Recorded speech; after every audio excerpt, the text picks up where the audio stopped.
பிறவிப் பயன் பகுதி 14. வழங்குபவர் சூரிய கவிராயர் கணேஷ் சுந்தரேசன். பிறவிப் பயன் என்ற மகத்துவத்தை அடைவதற்கு முன் பிறப்பு எனும் மகா ரகசியத்தின் அதிநுட்ப அனுபவங்களைத் தேடி பயணப்பட்டோம்.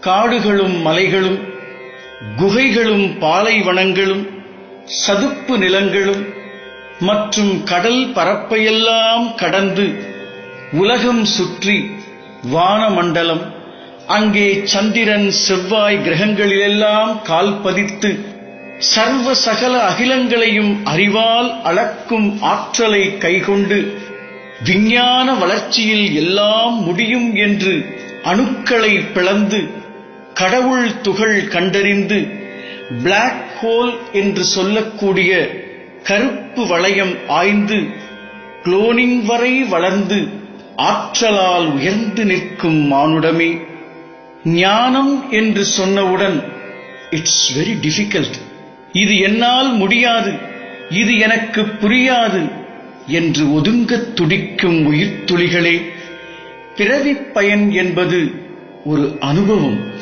பிறவிப் பயன் என்பது ஓர் ஆனந்தம்.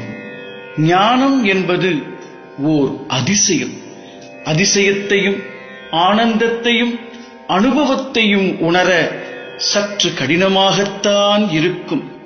காரணம், குழந்தையாயிருந்த நீங்கள் வளரும்போதே வளர்ந்துவிட்ட ஆணவம், கற்றுக்கொண்டதில் சிக்கிக் கொண்ட அகங்காரம், இதனால் கடினமான காரியங்களையெல்லாம் எளிமையாகச் சொல்வீர்கள். ஆனால் எளிமையான ஞானம் உங்களுக்கு கடினமாகத் தெரிகிறது. உற்று கவனித்து உணர்ந்து கொள்ள முயற்சி செய்யுங்கள். ஆணவத்தை அரவணைக்கும் ஞானப் பயணம் இது ஆத்மாவின் முகவரி.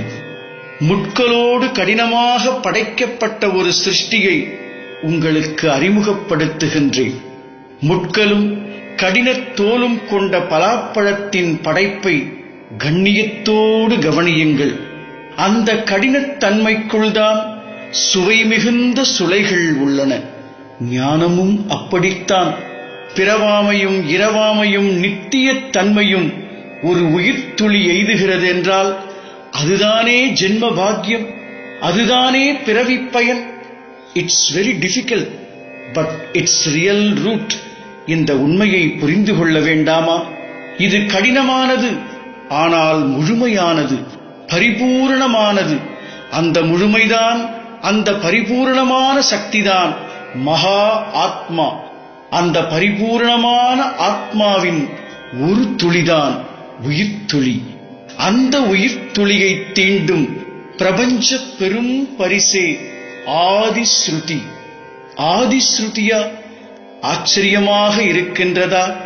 ஆதிஸ்ருதிதான் மனம் என்ற கருவியின் எண்ணம் மற்றும் உணர்வினை ஒழுங்குபடுத்தி ஒடுக்கி உயிர் எல்லை வரை அழைத்துச் செல்லும். சரி, ஆதிஸ்ருதி என்றால் என்ன? ஆதிஸ்ருதி என்றால் என்ன? தொடர்பில் மட்டும் இருங்கள். நாளை சிந்திப்போம். சகலமும் சித்தி பெறும். உங்கள் நினைவிற்காக உலக ஒளி மையம் என்ற ஞானத் திருச்சபை பிறவிப் பயன் என்ற தலைப்பில் தினம் ஒரு ஞானப் பிரசாதத்தை உங்களுக்கு வழங்க முடிவு செய்துள்ளது. நீங்கள் செய்ய வேண்டியது உலக ஒளி மையம் 9840731211 என்ற எண்ணில் உங்கள் வாட்ஸ்அப் இணைப்பை தொடர்புபடுத்திக் கொள்ளவும். நீங்களும் கேளுங்கள், இதை மற்றவர்களுக்கும் பகிர்ந்தளியுங்கள். ஞான தானம் செய்த புண்ணியம் தொடரட்டும்.